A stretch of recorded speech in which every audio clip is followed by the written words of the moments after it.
Hey, hey, don't miss the play. Flurry Sports will save your day. Cracking jokes with sports insight. Zach and Jake, they get it right. Fuck yeah.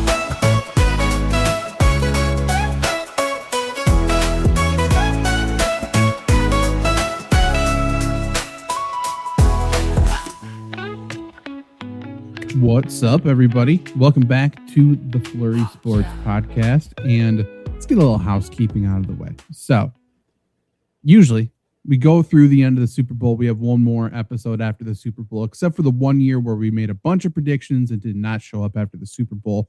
Bad scheduling on our part. This year, just so we're all clear, immediately after the Super Bowl is the Olympics. And I feel like we always have a good time with the Olympics. There's always a crazy random ass story that comes with the Olympics. So we're going to be through the end of the Olympics. And after that, obviously, yes, we got such a packed sports schedule. After that, we'll be taking the break between seasons. And I guess probably coming back for March Madness. I think so. Usually we come back like a week before. I think we can just come back for it. That sounds good to me. Yeah. So just so you know, after the Super Bowl, no time off. We jump straight into the Olympics. We're over in Milan, boots on the ground, potentially.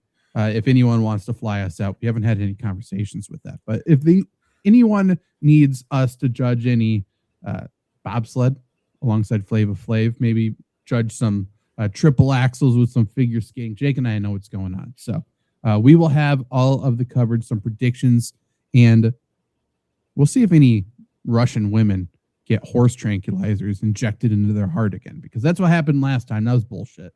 And we're not going to let that stand this time. We will have a big spotlight on all of the bullshit happening with the Olympics. But that's a ways away. We got football to talk about, Jake. There's so much happening right now. I will say, just a little teaser for the Olympics talk. I want to get my headline straight. Did you hear about the hockey stadium? That's been my favorite news story so far. Yeah, that it's totally not ready. They're like talking about different things. On the 11th, it became a thing because someone released a news story that was like, stadium almost ready. People are pretty happy with it. It's like, what do you mean almost ready? Yeah. 1 second. I feel like it would have been okay, maybe potentially, if it was already built. For those who do not know, again, Olympics start, I think it's February 6th.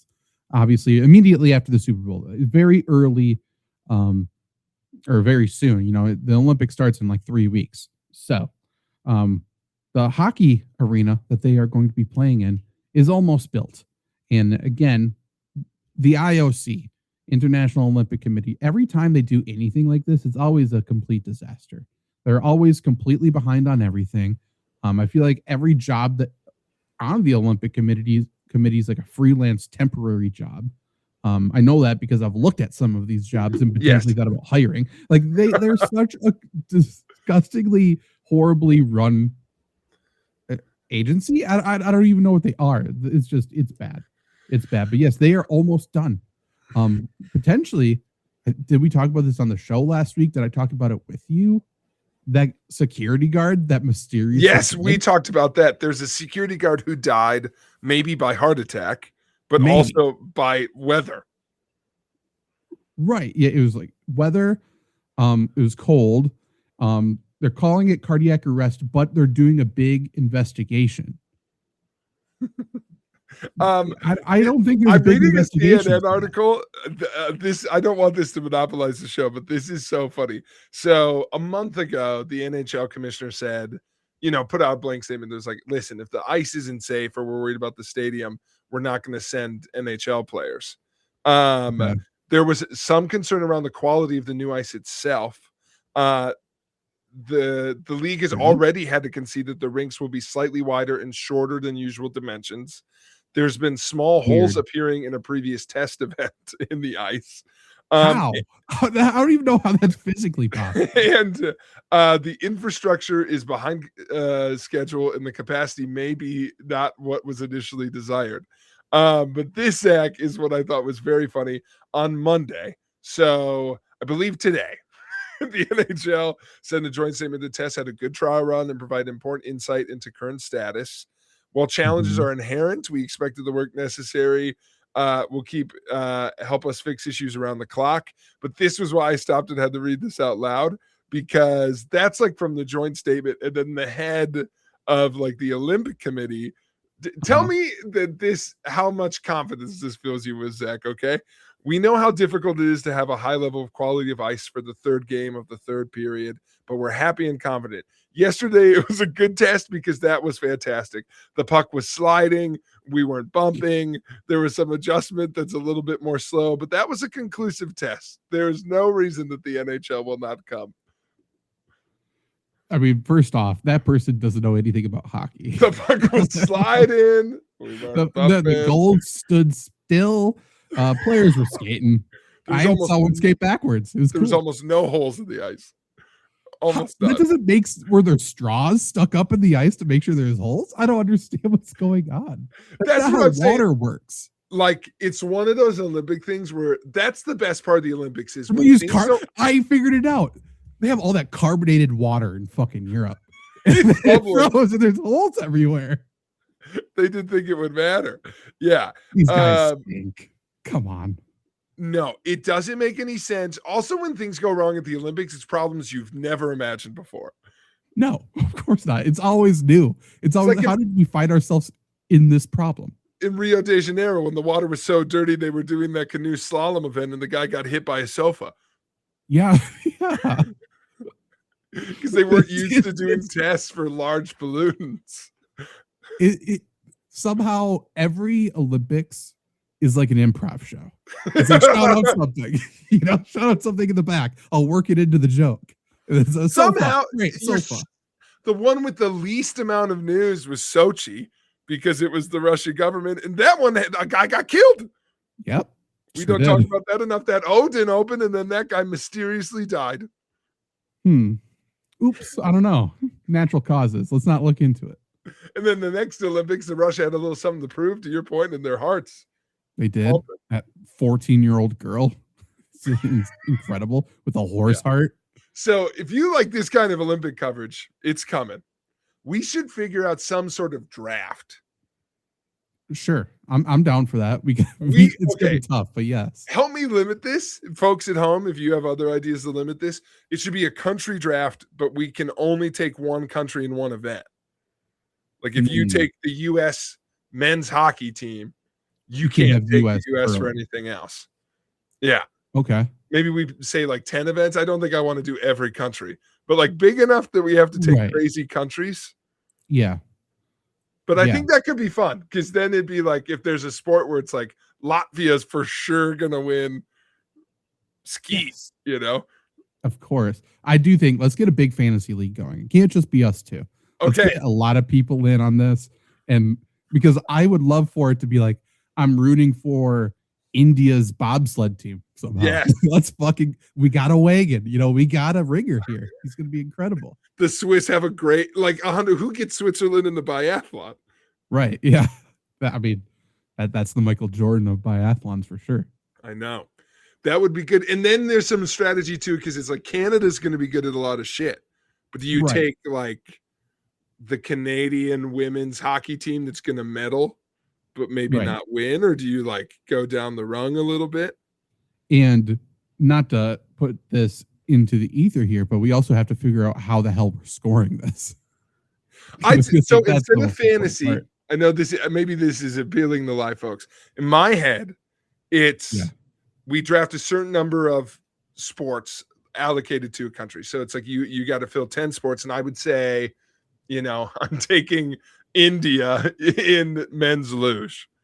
Okay. And then you get points by medal. Okay. So if they get just bronze, pure medal, that's it. Just pure medal, 100%. Because there's too many different qualifications and different things. I think we just want to do medal. Sure. I think we could do a fourth place if we wanted. 1 point for poo-poo fourth.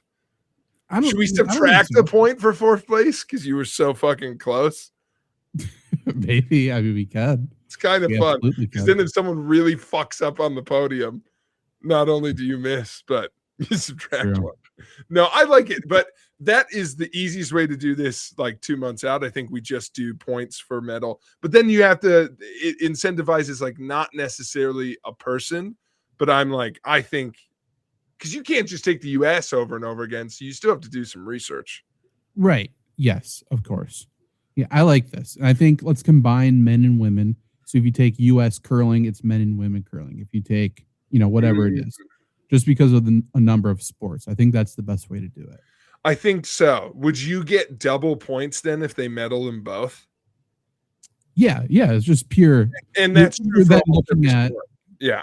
You're looking at total medals in snowboarding, and you just do it that way.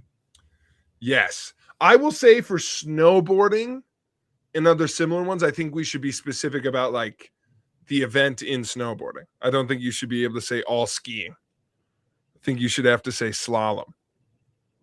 Not event, but there's there's cross country and downhill. I think those are separate. Yeah. A little more specific. Because otherwise, you know what I'm saying? Like you can't take all of ice skating. Right. Yeah. It's speed skating. Then you got figure skating. Yeah. 100%. Yeah. And then that's where I'm starting to lose my level of Olympic knowledge. So let's not keep listing them because I'm running dry. And the others. Well, that's why I was like, let's also not make these too broad because if I have to take 10 or whatever the number is, I don't know how many events I got in my back pocket. But maybe that's a couple new events. Maybe those are double points. Maybe we should do 10 so it makes us really stretch what we're gonna get. I love that. Yeah. I'm fine with that. That's good. That's good. And I like your format of the genders being neutral because I think that really inflates some like obvious top picks. Right. Yeah. Right. Yeah. And it gives you for the countries that may have literally one person qualifying, it's like, okay, at least it's combined, 100%. And you like get a shot. Well, it's also like, I think that would help for, China in figure skating, where it's like I don't necessarily I'll do a look, but like I have a feeling somewhere along the way you will medal. Right. Probably. Yeah. Maybe. Again, I have to do more research. And I'm fine. I'll say the obvious one out loud. Canada hockey. If you don't fucking medal in both, what a disappointing year. Yeah. That would be for Canada. I may not even take China just out of principle. I'm not backing the enemy. I think you should. And I'd like to see where your principles fall. You know what I'm saying? Because I have a feeling you're going to be like, I'm not going to take China principle. Ooh, Russia luge. I mean, fair. China, they have to have they've been training for skeleton. It's their year. They've been sending people down mountains face first. Yeah, I can't wait for someone to come in and just have a really passionate pick. Like Mexico's got an alpine skier no one's been talking about.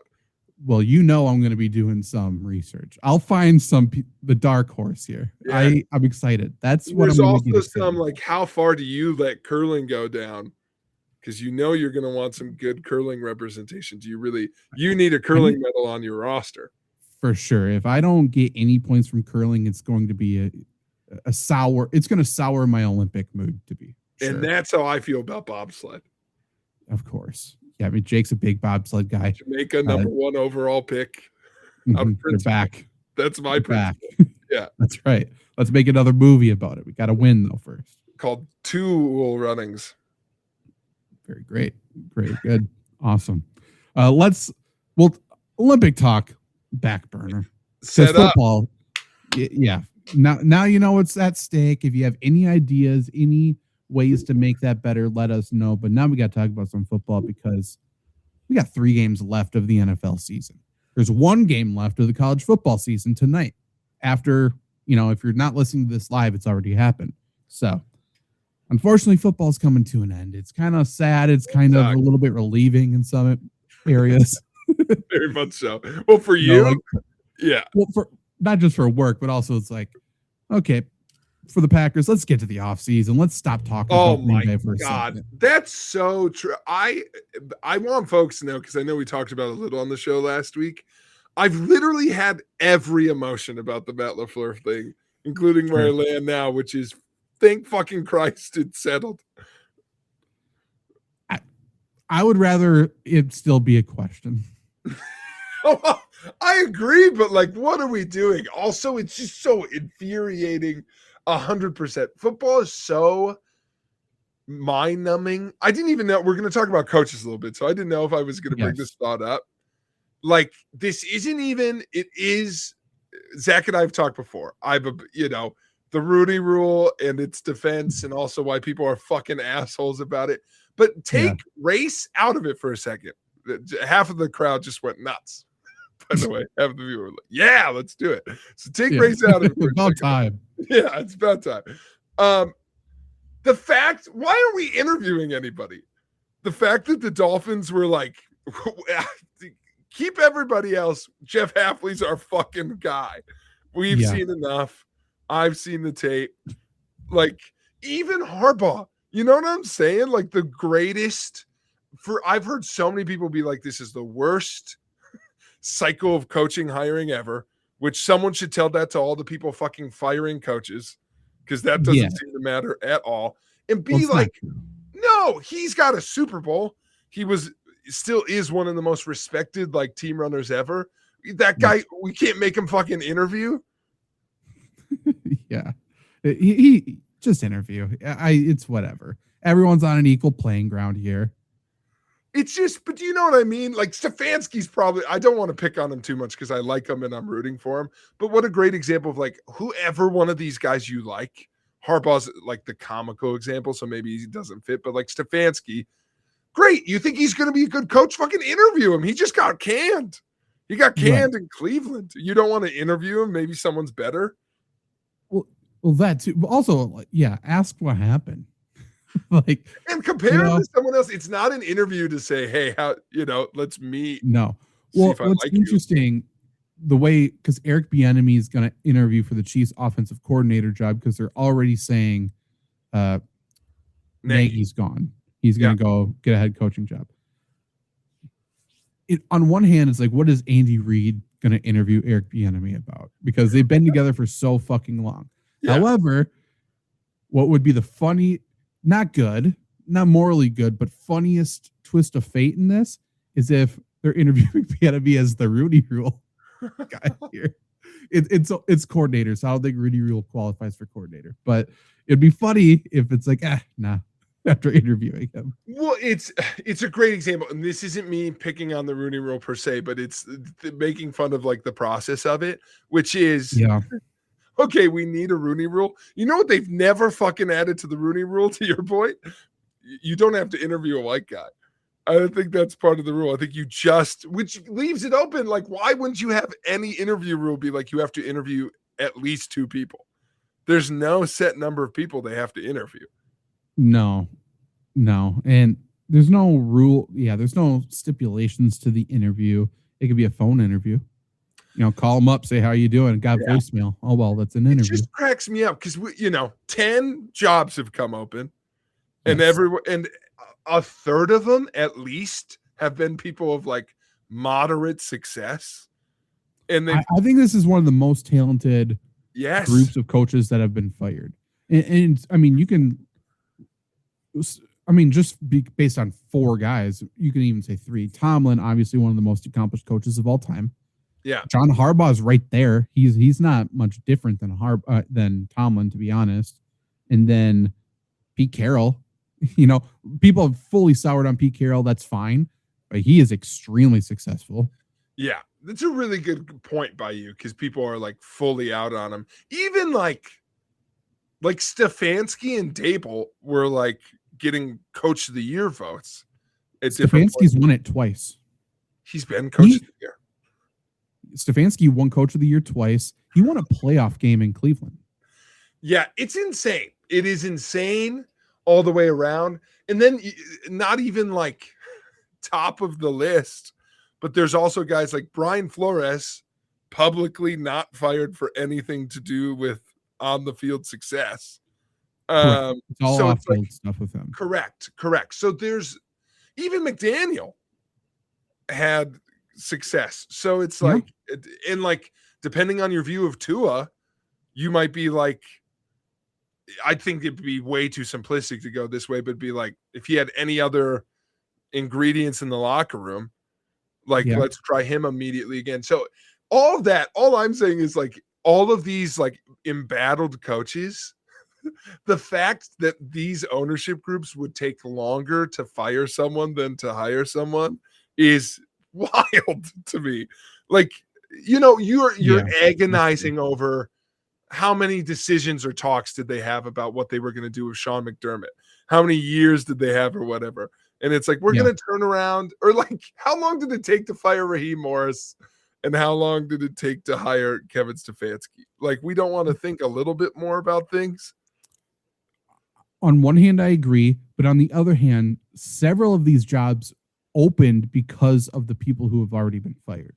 I know. Well, that's how come. Why don't we have a set timetable where this all happens? I mean, takes the magic out of it. Yeah. Well, it takes the magic out of it, but it's like you could apply that to the transfer portal. You can apply that to a million things. That's what I'm saying. Why don't we fix our shit the way that we could very easily? Well, as regimented as a practice schedule is in blocks, it's militaristic scheduled. We can't schedule anything else that has nothing to do with on-field stuff. We're terrible at it. Yeah, not to jump all over the place, but that also has cracked me up that it's like I've never heard people talk about football practices more than finding like what makes Curt Cignetti so good. The number of people I've had a year break down like he's a believer in non-contact practices. Like I'm like, I don't give a shit. I think he's a pretty good like game manager. I don't think that really had. I don't think that has anything to do with it. Yeah, I can promise you it doesn't. And the guys at Barstool who I keep hearing, which by the way, I listen to the show, but it cracks me up because they keep comparing him to Les Miles. Like I was like, yeah, dude, Les Miles sucks. First that he's great. I understand. Like I don't know if that's our comparison model, but the NFL is insane. Yes. So where we're at, maybe because we talked about this before the show, but line up for folks is when you're listening, I'm sure more news will break, is the Giants fired John Harbaugh. Wrong. Hired John Harbaugh. Oh, I thought that's what I said. What did I say? Fired? Yeah. Well, they fired Daboll, hired Harbaugh. Yeah. It's coming. Yeah. Better have success this year. Clip that, save it. I'll be the first one to call it. Yeah. Maybe already. Who knows? Yeah. So John Harbaugh, New York Giant. By the way, let's stay on that for 1 second. There's a report that came out today that executives with the Giants met with Harbaugh secretly during the interview process. Yeah, this was crazy. This news to say that he would not have to answer to Shane. Shane is not his boss. If you're doing this, why is Shane here? Zach, I'm so glad we didn't skip past this because I had this slot during the week. I've given up on Joe Shane being fired. I made a song about it 2 years ago. Claire just brought that up. She was like, this guy still has a fucking job. I can't believe it. Yeah, me neither. What? There's literally no way he ever gets fired, right? Mars just decided he's the dude.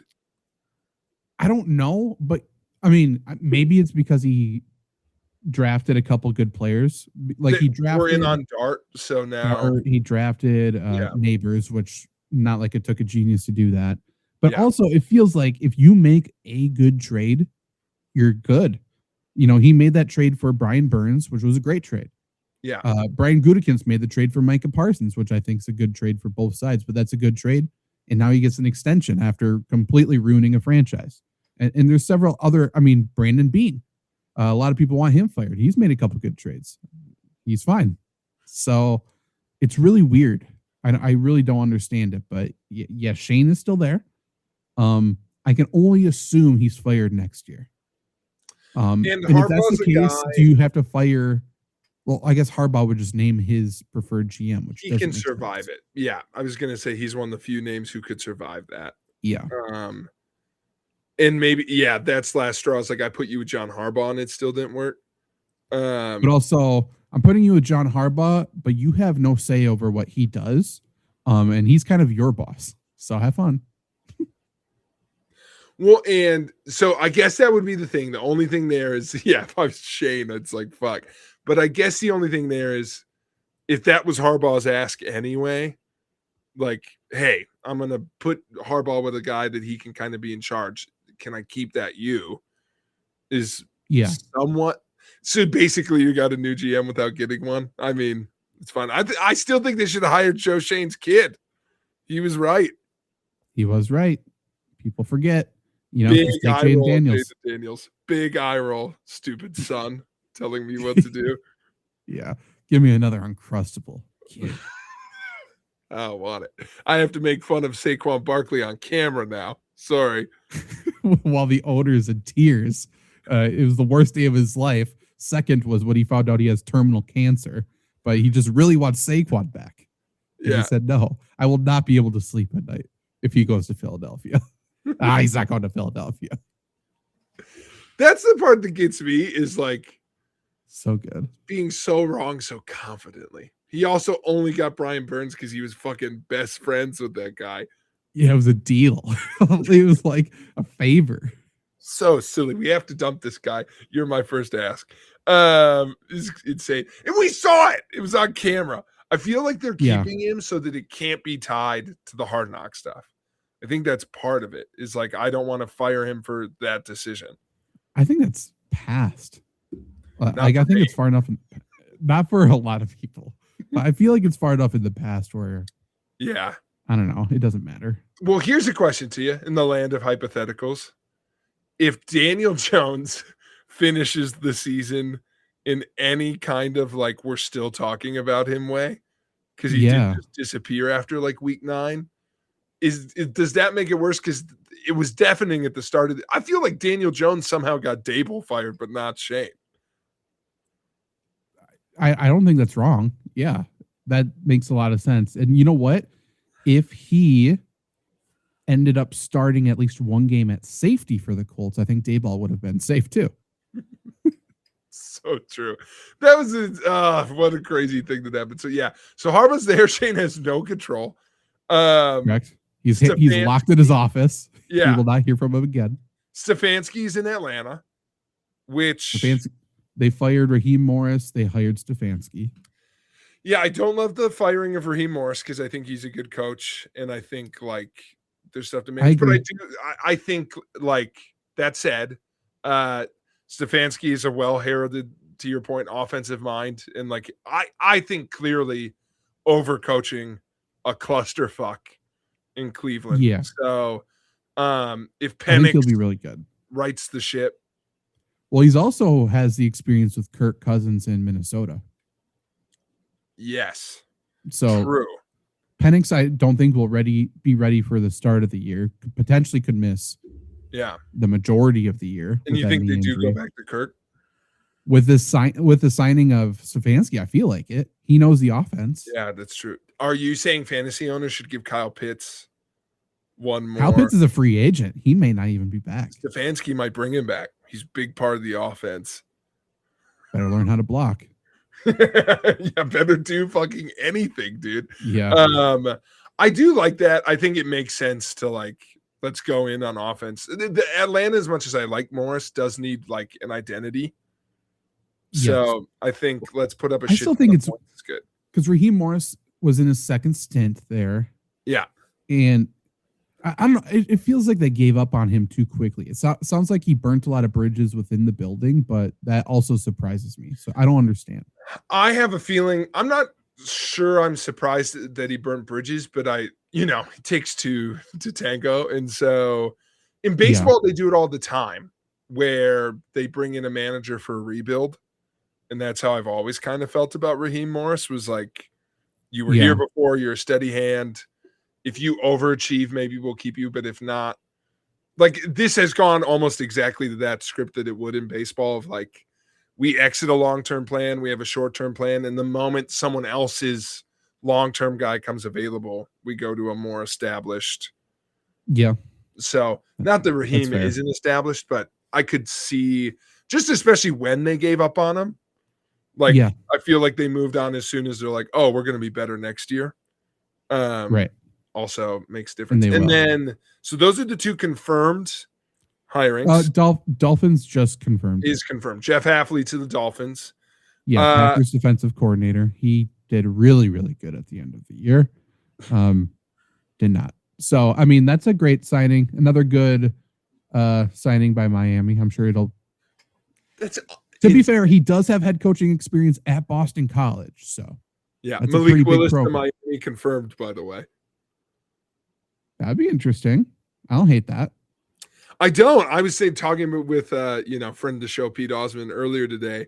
I think Malik at Miami and Pittsburgh, assuming Rodgers doesn't come back, Pittsburgh feels good to me.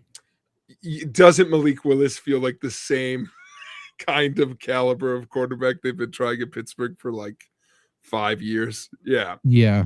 That one feels good. That feels good. I hope Pittsburgh, because I want him to get an actual starting opportunity. Sincerely, I want him to have a shot. Yes. So that would be good. Miami, it would be a QB competition. I don't want anyone to have to go to Cleveland, but I think Miami's confirmed they're cutting bait with Tua. Yeah. So he's not even going to be there. Right. So I think Malik would be good there. Only other thing would be I don't know what the Raiders are going to do, like right away. Do you immediately go, like, is Geno still the dude for a bit? Do you want someone else for a bit? I don't know. So Geno signed a 2-year deal. I would imagine, they are going to draft Mendoza. Yes. They have to. And by the way, open coaching spot. Mendoza to Vegas. Curt Cignetti to Vegas. Mm-hmm. Confirmed. Mm-hmm. I heard, and it must be true because Rex Ryan thought it today out loud. Did he? Good job, Rex. And he delivered it like, a lot of people think Cignetti do good in the NFL. We know where his guys get drafted.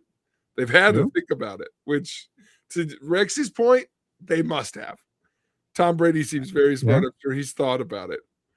Yeah, he's thought about a lot of things. Yeah. Cignetti in Vegas seems fun to me. Just like the city, the vibe. Cignetti would be wearing that same jacket Al Davis always wore with the big collar. Yeah. Uh-huh. Suddenly always in shades. Why does now Curt Cignetti kind of look like Al Davis in my head? A little bit. Just in, baby. I like it. He would be, honestly, we might be onto something. He'd be sad. Curt Cignetti, hold on a second. Don't get too excited because this isn't happening. But my brain, that it clicked. If we could get Mendoza, Cignetti, Genty in Vegas, it's kind of a brutal. That'd be sick. That'd be kind of awesome. Max Crosby still on defense. Right. Yeah. He decides to stay. And then they just need a. He brings his O-line coach, fixes the O-line. Yeah. They're back. They run a lot of I formation. Yes. Have to. That's the way to do it. Yeah. The fullback 2 tight end looks. A lot of them. Bring it back. Why? I haven't seen a full house backfield since I played college football which was last week. But other than that, no one does it. We need 3 running backs in the backfield. Why can't we have that? Why isn't there one? That is what I like about college football as much as I hate this fucking team. Like there's teams like Iowa out there where it's like they're stuck in 1980. Yeah. Our thing is we play this style and what it's so fun. College sports in general, because basketball's that too. Back in like the Bo Ryan Badgers, it's like, when we go to Wisconsin, we have to fucking dial it back because we've got to not make a mistake. This was ruined because his personality was too strong to stay there forever. It's a shame that Chicago still doesn't play 4-4 defense. Like you should just be like, you play Chicago, guess what? You get one relic once a year where you got to play 4-4.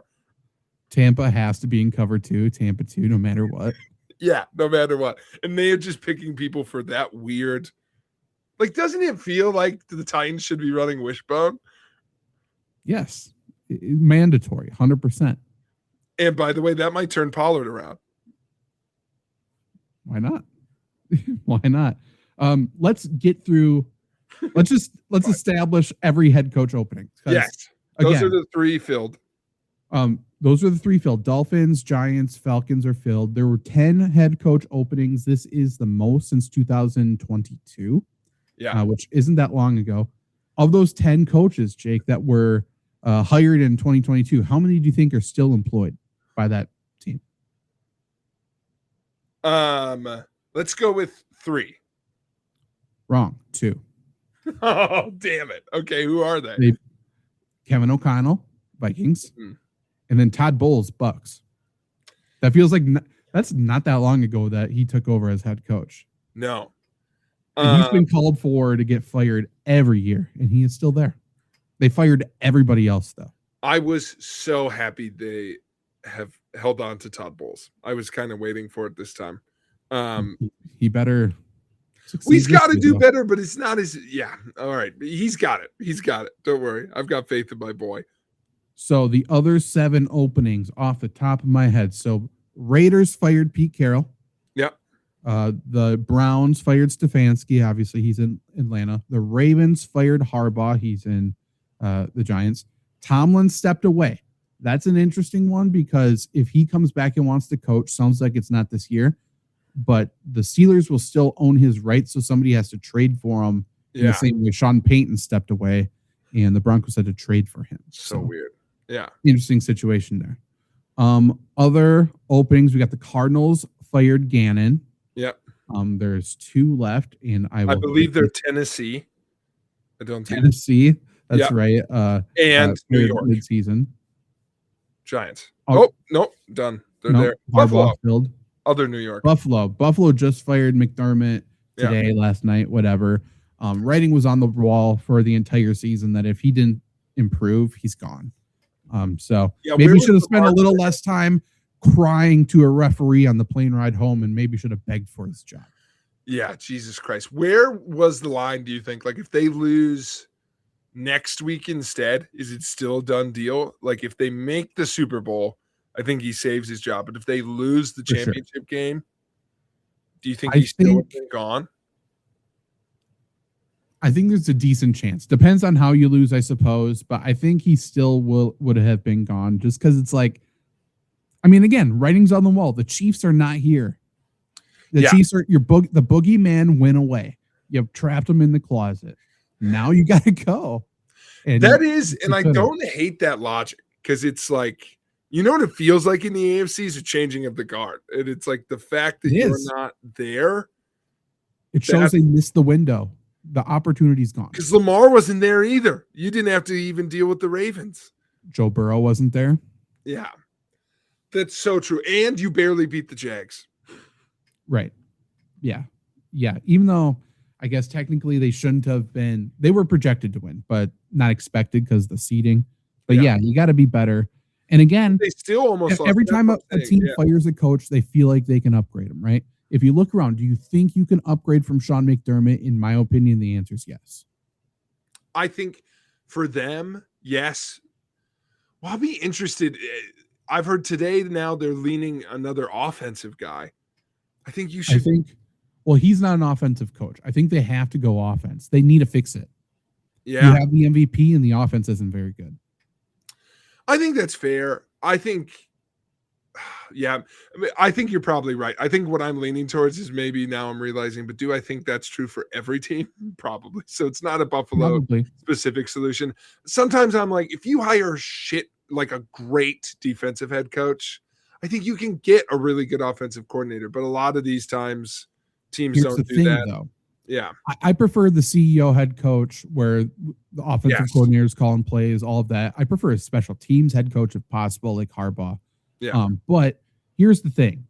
If you hire a defensive head coach, special teams head coach, whatever, the offensive coordinator's calling plays, if you are good, that offensive coordinator's gone.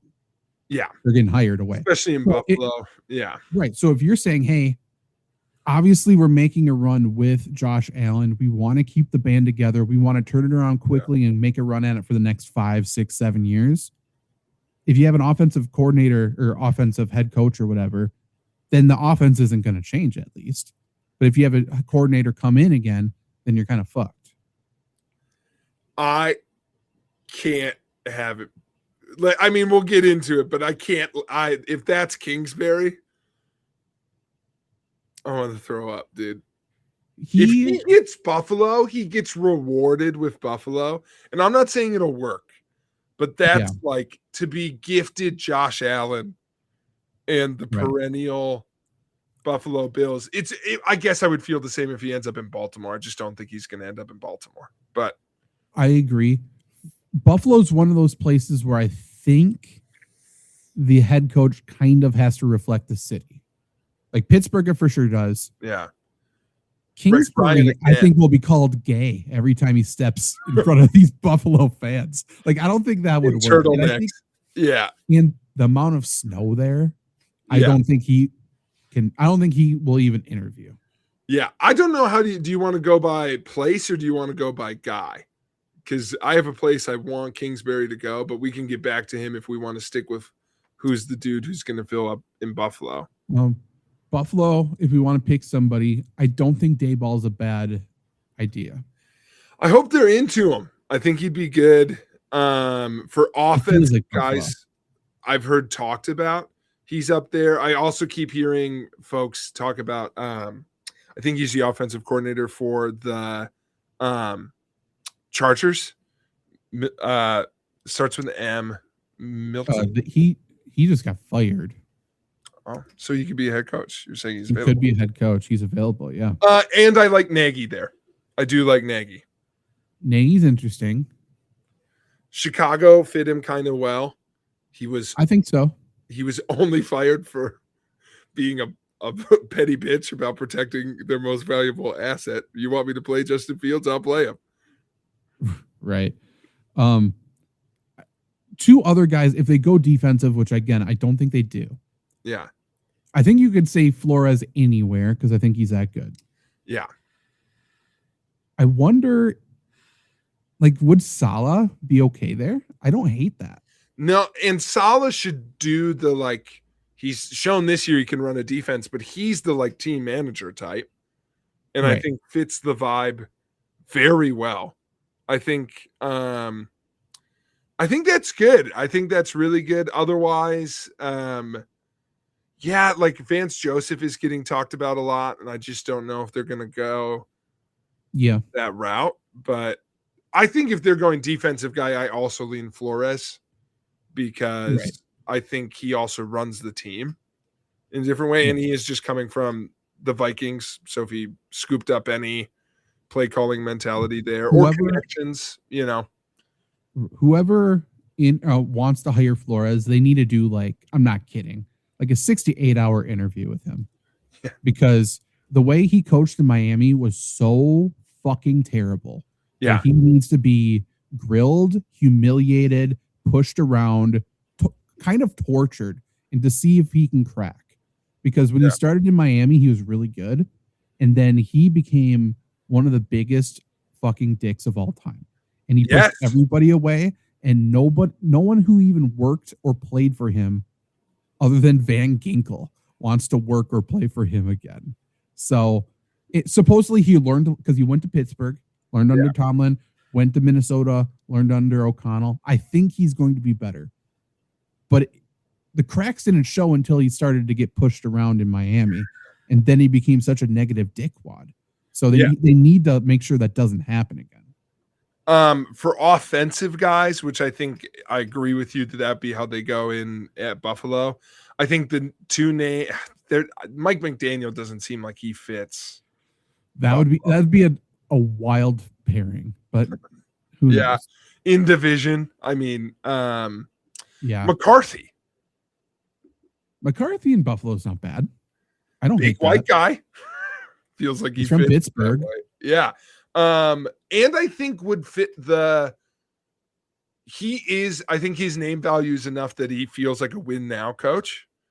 Yes, like that 100%. Would be the detriment of Brian Flores. I think Brian Flores, whoever gets him, is an investment. And I mean that positively of that's the type of hire he is he's going to be the next good head coach. McCarthy is one. He was a good coach. He's been at places that are perennial. No one talks about that. Schottenheimer, I really liked this year and thought he did a good job. As much shit as McCarthy got in Dallas, he consistently had one of the best offenses. He was good. He was fine in Dallas. I mean, it's hard to win in Dallas for a variety of reasons. Yes. And so I think Buffalo, he'd be good at managing. Listen, whatever you think of McCarthy, he's used to managing the Green Bay and the Dallas media press corps. I think that part would be a fish to water in Buffalo. Right. And Buffalo does feel like a smaller community, right? In terms of sports communities. And I mean, obviously, Green Bay forever. So I think that works. I think that fits. McCarthy getting a Super Bowl in Buffalo also feels like the end of a movie. Yeah. It's like what Dusty Baker won in Houston, where it's like, how did this guy end up in this cast? So True. I think that's good too. I would also say the same if like somehow it's like, how did Dick Vermeil get to coach? Yeah. Like, oh, that also makes sense. So I think that's good. Yeah. Anything else on Buffalo? Otherwise, we can jump around. My official predictions, Daboll. I think they bring him back because Josh Allen hasn't been as good since. Okay, I think that's good. I think I'm going to go McCarthy. I think that's my official prediction. Let's track, see how many we get right. Play along at home. Yeah. Yeah. So let's go to. I mean, where do you want to go next? Let's pick a place. In division.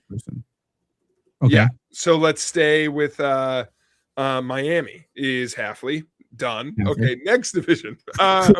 We got it. We did it. Next division. Let's just go to the north. Okay, the big ones. Yeah. So I think the one that people have a better feel for is Pittsburgh. Weirdly, yes. So the vibe here, it's so interesting because I've heard all over the map of like, okay, their offense hasn't really developed since Big Ben left. We need to bring in a quarterback. We need to do all this stuff. Meanwhile, I keep hearing people like, but that's not the Pittsburgh way.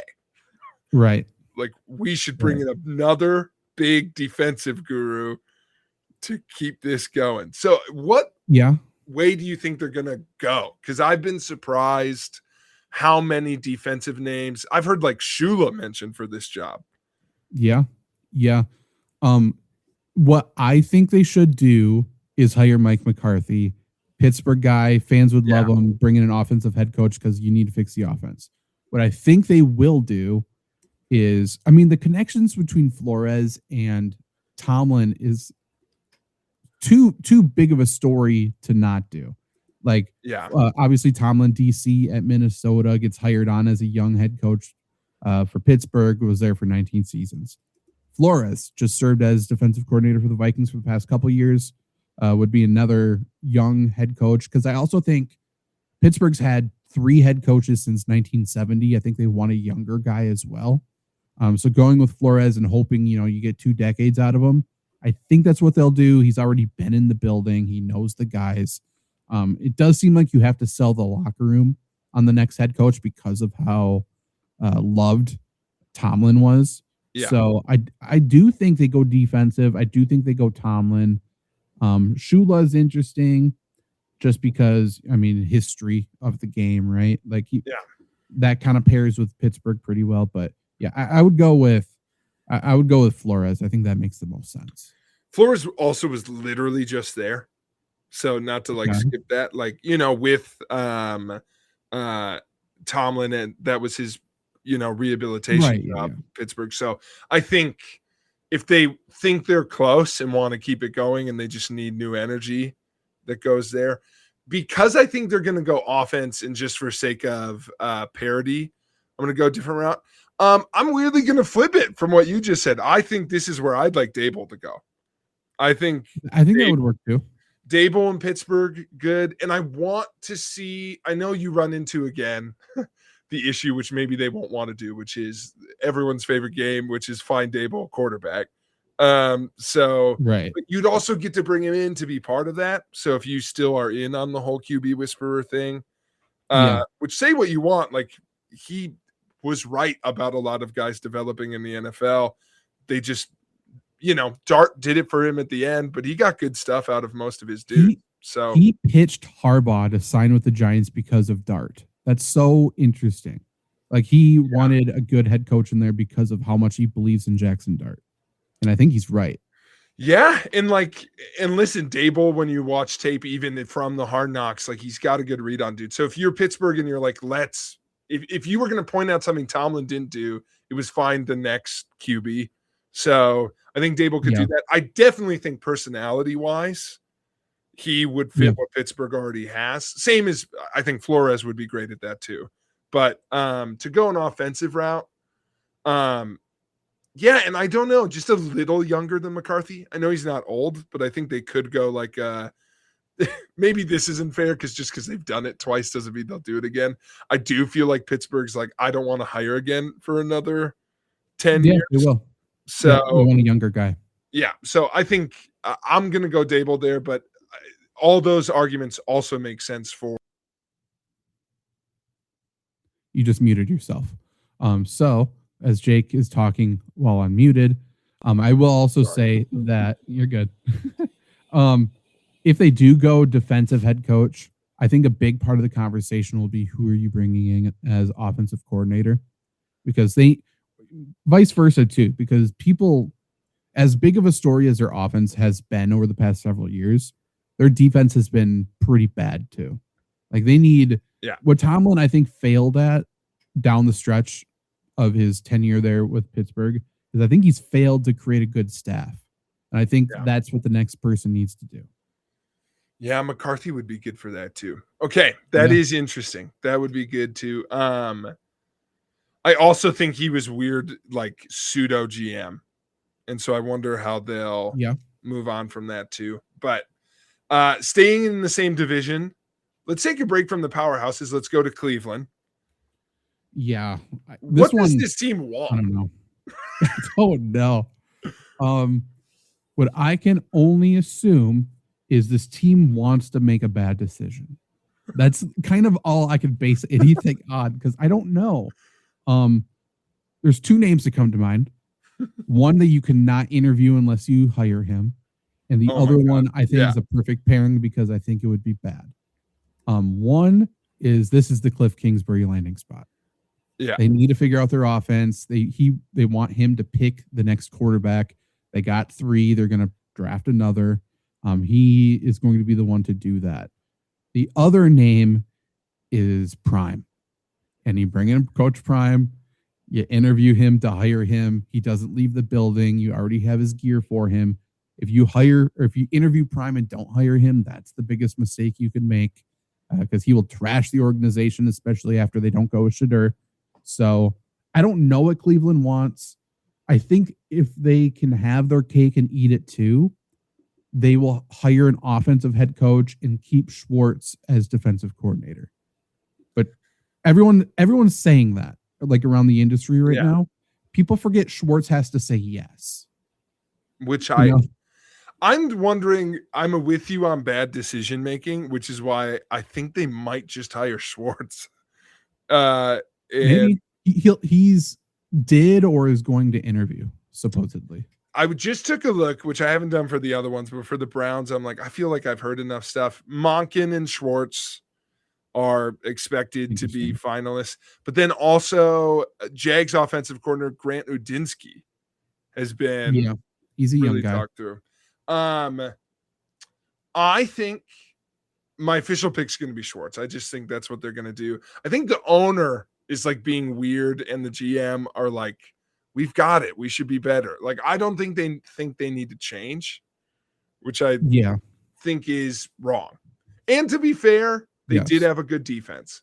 I think Jim Schwartz is getting a lot of credit for Myles Garrett, which I'm not saying he's bad at play calling at all. I think the defense was good, but I think it's funny to be like, Jim Schwartz has got a lot of shit everywhere. Now he gets to coach Myles Garrett. It's like, he should be head coach again. It's like, well, okay, maybe. You know, when he was really good in Detroit, when he had Ndamukong Suh, like, you know, that helps.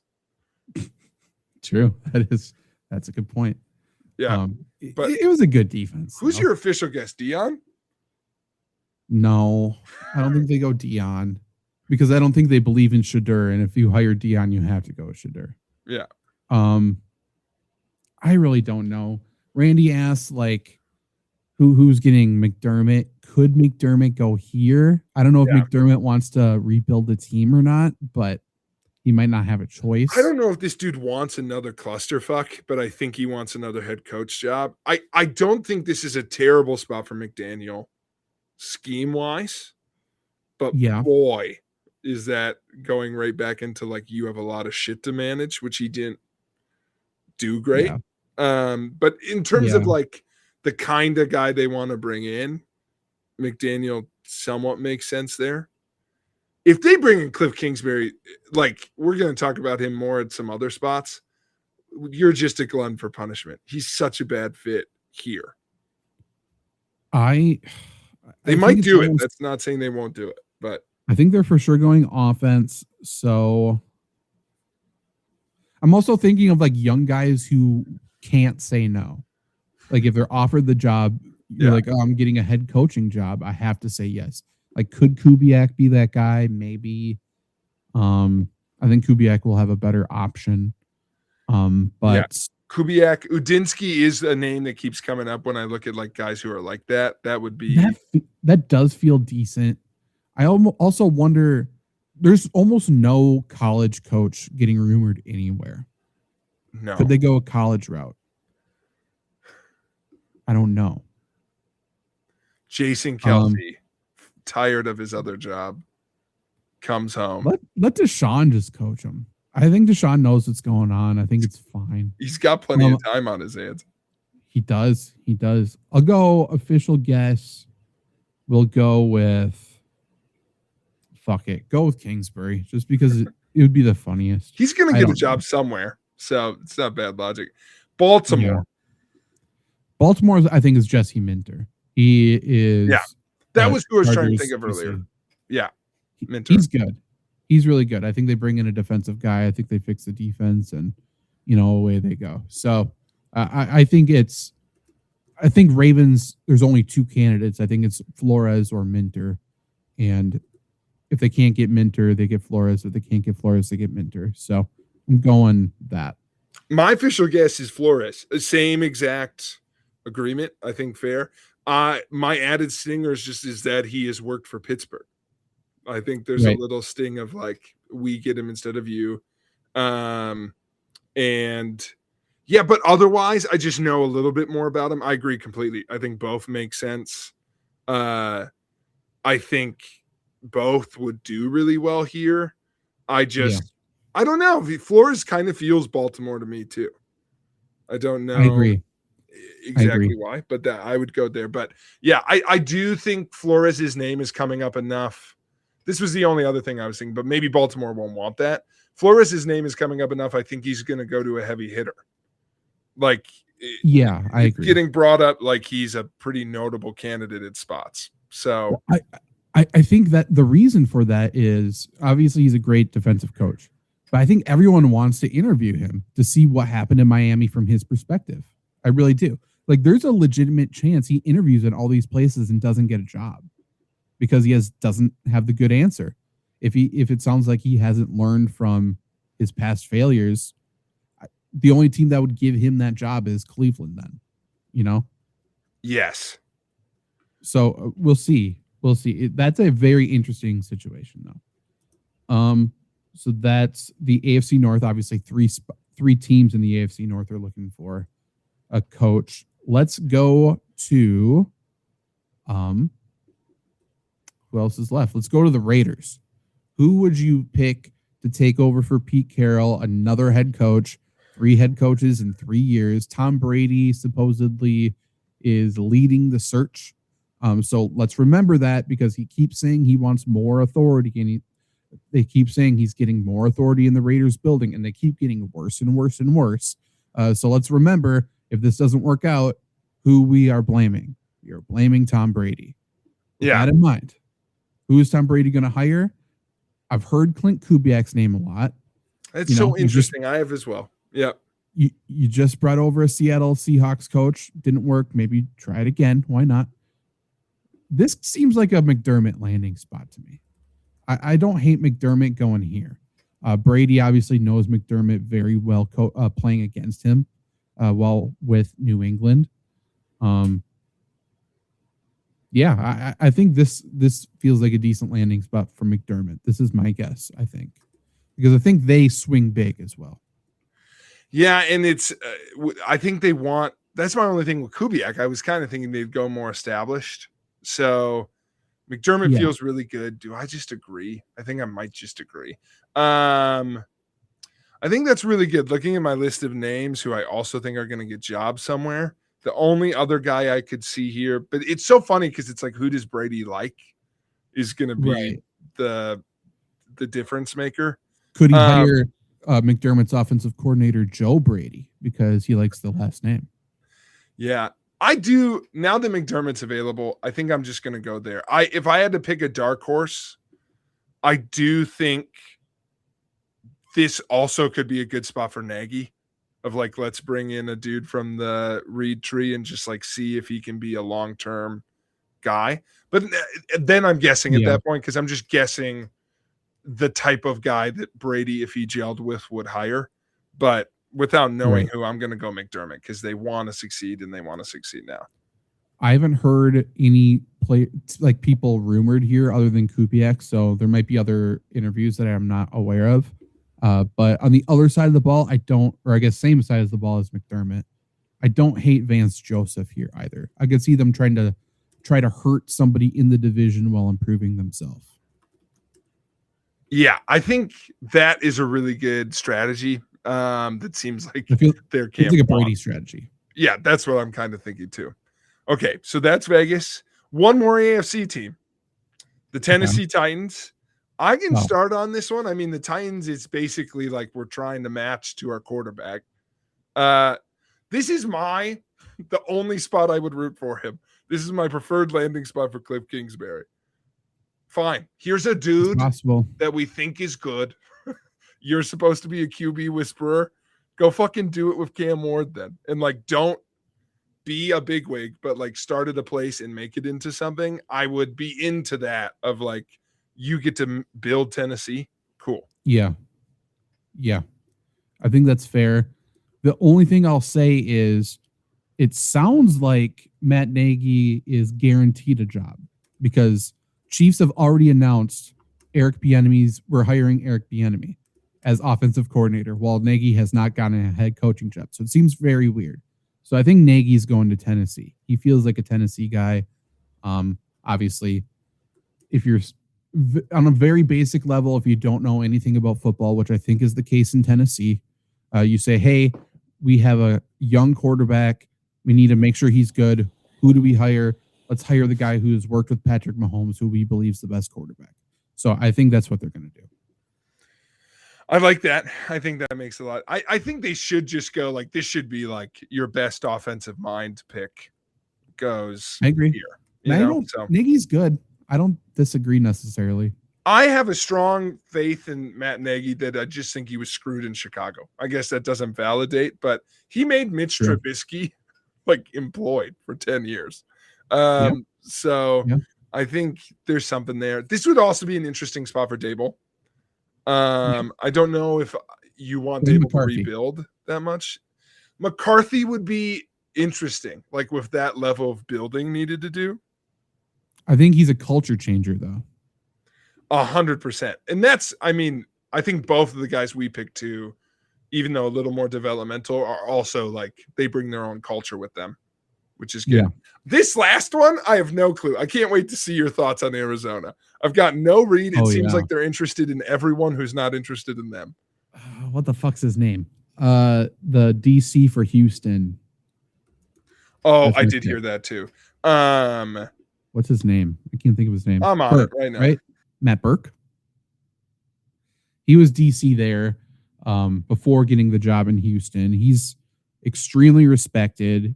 He's like a rocket scientist, intelligent type of dude. I like him a ton. So I could see Burke. He should get interviews. They just obviously lost, and now he has more time to do so. I can only imagine they bring him in since he's already got ties there. So I'm going to go with him. Did Vance Joseph have a head coaching job in Arizona before, or was he DC? You are muted again, just so you know. I keep bumping my cord and it keeps muting me. So thank you for letting me know. Vance Joseph, I do not believe. I thought Vance Joseph was only head coach in Houston. I don't think Vance Joseph was he a head coach in Houston? Oh, it's jobs. Let's take a look right now. No, you're totally right. Broncos, period. That's it. Okay, he was DC in Arizona. DC for Dolphins in Arizona. Correct. Yeah. Okay, so I don't hate that Totally either. I could see him getting hired there. I think they'll go one of the two defensive coordinators there. You think they're for sure going defense? Because can I tell you who I feel like fits Arizona like a glove? I don't know why. Who? Mike McDaniel. That feels interesting. You know what? Maybe Cliff Kingsbury too.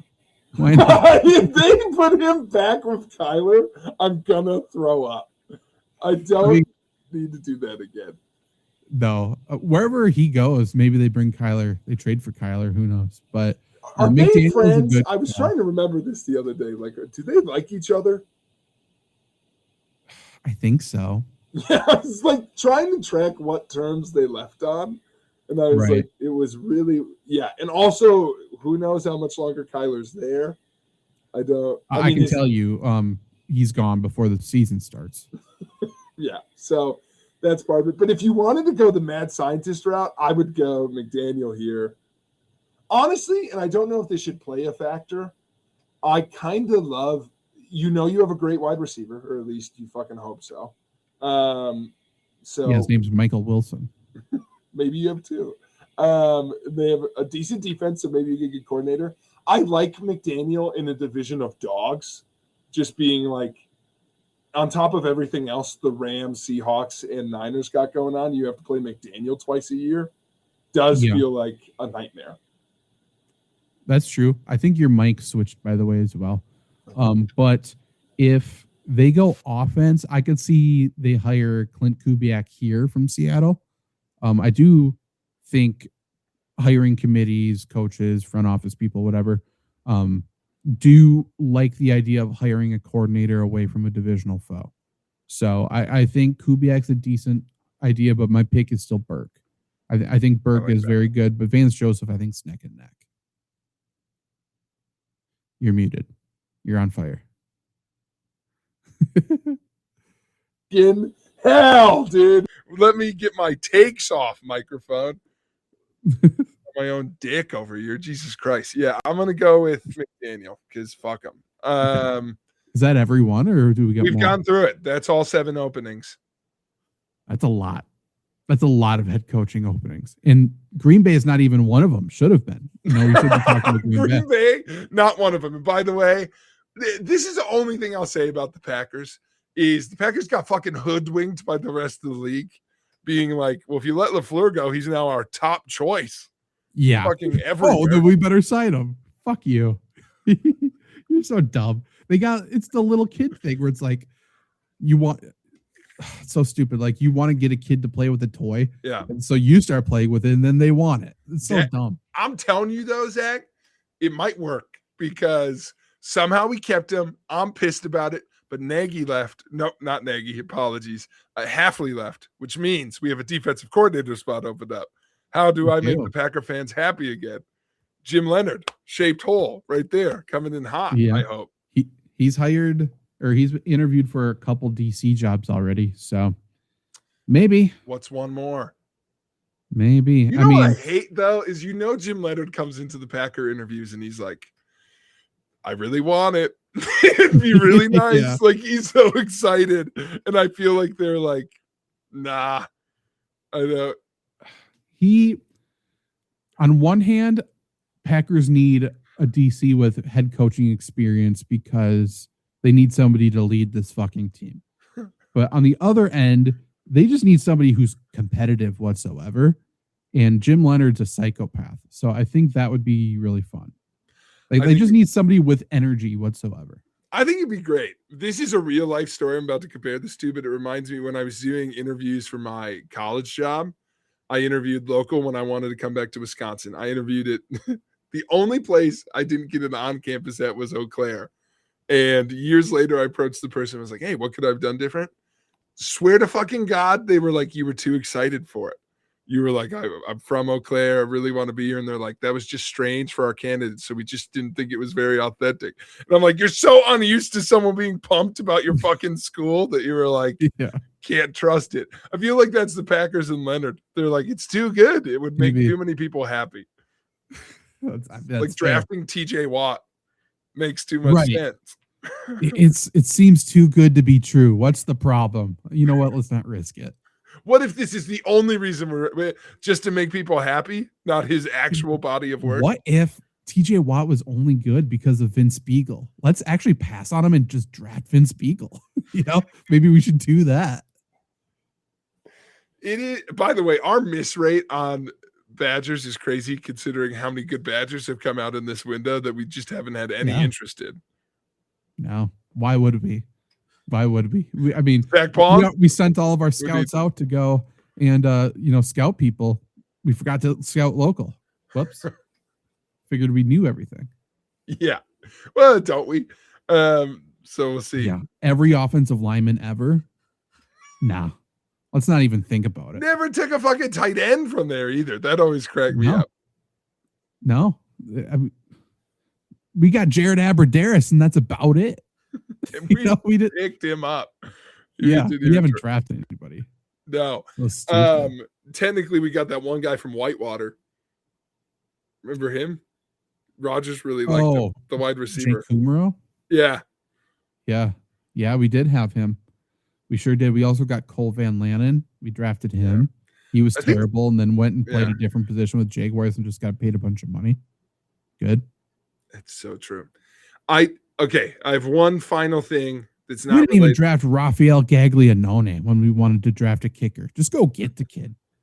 He could boot it. He would have made it this week. Everyone's so excited about the thicker kicker with the Los Angeles Rams. Wait till you see Rafael Gaglianone. The dude is a tank and he boots kicks. Okay? I thought that too. The Rams guy's not that big. No, let's do an Oklahoma drill between him and Gaglianone and we'll see who's standing. Yeah. That game, by the way, do you feel like Stafford feels like he survived an encounter with dark magic? Yeah. This was the game Stafford was deathly afraid to lose, and he was guaranteed to lose. Somehow he dodged fate, and then now he's playing with house money. I got to tell you, I've never seen a more cursed play than that last touchdown for the Bears. How the guy covering him didn't think to stand right next to him. Why would they? Why the fuck would they, dude? Why would they do that? I don't know. There's a couple games like that. Sometimes you do have to run 15 yards back to get a little more room, though. You gotta get a better view. Yeah, I like that strategy. You can't sack me if I'm further away. Why? The further we get into the game, the more defenses look like they're playing in the Dunsane Croix. Just tighten up. Like, I don't understand what's going on whatsoever. Yeah, I don't. That doesn't make sense to me. And also, I was looking at this off screen. That's why I kind of zoned out for a second. But why the further a game goes, stop letting him do what he wants, motherfucker. Like, get him, dude. Like, people, like Caleb Williams has a crazy arm when it happens. Yep. They played him right finally on the play where he picked it off, which is let him just cover all the people. Just cover all the people. Send the normal rush because he's always going to throw it before you get there. Mm-hmm. True. Yeah, and just sit on it. He's going to throw it to you. Just wait. Well, he's going to throw it in a crazy spot. And sometimes he throws it the world's worst pick. And sometimes, somehow, you moved away from your guy. He's alone in the back of the end zone. That's the only thing I'll say is, like, as much shit as you want to talk about Caleb Williams, the fact that dude was like, this ball's going to be too short. It's like, you fucking idiot. Back up, motherfucker. That's not the way to play Caleb. Between that game and the Patriots-Texans game where neither team gave a single fuck about the football. There was 8 turnovers in the game. CJ Stroud, his soul left his body. He could not make a single play. He was screwed the entire game. Everything he did was a mistake. You almost started to feel bad for the guy. Almost. Not me. Almost. He's still an Ohio State quarterback, but yeah. Yeah. By the way, nothing makes me less sympathetic than somebody being like, he's been a shell of himself since one of the best football seasons we've ever seen. Mm-hmm. True. His rookie year. It's true. And he was a great rookie. Is Jane Daniels the same thing? I don't know. I think we should sit. Stroud one game behind Andy Dalton and see what happens. I mean, they kind of did. Remember, they let Davis Mills play like 6 games. He won them all, and then CJ Stroud came back and played well. True, and so Davis Mills, we were all like, "See ya." Yeah, he was really good this year, and I feel like no one cares. I don't know if he's going to go get an opportunity. He was really good. I think Davis Mills must own land in Houston. He doesn't want to go fucking anywhere. It's crazy. I know. He's still on his rookie deal. I think he's a free agent now, so someone's going to get him. But yeah, who and for what? He's not going to be to start. Yeah, or even compete. Yeah. Oh, I don't know. Zach, I am getting called into a work thing. So my last thought or question to you is this, which is, what game are you looking forward to more this weekend? So we got Rams Seahawks, and then we got Patriots. Jared Stidham and the boys. Yeah. Jared Stidham revenge game. I'm always excited to watch Vrabel coach. So I like the Patriots a lot. But seeing the third matchup between Seahawks Rams, I think is going to be really good. Seahawks looked unbelievable, but now their second running back tears his ACL, so they're damaged a little bit. But Seahawks feel like the team of fate, the team of destiny. The last 2 times a Pope has taken over, Jake, the Seahawks have won the Super Bowl. And you're muted again, but I think that's what's going to happen here. Yeah, I think the Pope. I was really assuming it was going to be the Bears, who the Pope's a fan of, versus the Seahawks, who's the team the Pope is going to bless to win the whole thing. So we didn't get that matchup, though. But you know what we're getting instead, Zach? I put this piece together with my dad this morning. Okay. Of course, the most anti-Minnesota Vikings game we could possibly get. That will be the true narrative. Stephon Diggs, forever kicked out with the Eagles, or Sam Darnold. Yeah. Fuck you, Vikings fans. You thought this was your year. Instead, your leftovers are in the Super Bowl. That's true. They've both been great. They've been saying that's not bad. That's not bad. I do think it's going to be MVP candidate versus MVP candidate. I think we get Stafford versus May. It does feel that way, doesn't it? Yeah. Old versus young, which, by the way, Stafford has to hate that it's like fucking grandpa. Right. If Stafford doesn't make the Super Bowl, I think I'm going to be bummed out. Seahawks are good, though. They're scary good. They are scary good, but it's like, is what they do repeatable and they're just so good all the way around. Like, it's like we're scoring opening kickoff touchdowns every time to the fucking house. Yeah, I know. Yeah. Like, but we 3 stages of the game. You know, we're intense all the time. I don't know. I want Seattle to win, but I also am rooting for Stafford. And honestly, it sucks. Seattle loses a lot of magic when they're not playing in Seattle. This year they've been good on the road, but yeah. I mean, at least it's just a short drive because it's just in San Francisco. We'll go out on this as Jake is muted and he's talking to himself. So we'll be back next week. Jake will get a new hotkey to figure out his muting situation, and we'll be back to break down the Super Bowl matchup. And, you know, we got 2 weeks of Super Bowl coverage, and we'll also dive back into Olympic coverage a little bit too. We're going to get to the bottom of the mysterious murder or natural cause death. Yeah. And the carbonated water ice hockey thing. Yeah. Like, I'm going to get on that right now while I go to work. We'll be back next week. See ya.